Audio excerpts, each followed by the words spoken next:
We have another product from Guyker to take a look at, and it comes in this very nice new packaging that they use black and gold. They didn't always use this. I'm a big fan.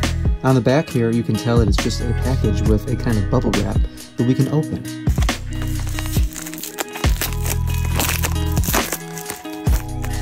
Adhesive, be gone.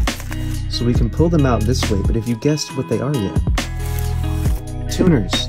Very, very cool tuners if you ask me. You can already see the kind of color combination that we have. We can pull them out this way and you can get a better look at what we have going on here.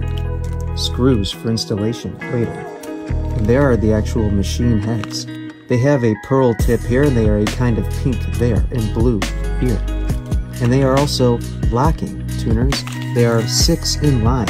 Really, really cool. Some of the most unique tuners that I've ever seen. I've been a fan of Guyker for a while. I think they make really great accessories and these seem like no exception to that. We're going to use them in an upcoming build, so if you are looking forward to that, please stay tuned. But thank you to Guyker for sending them out and thank you to you for watching.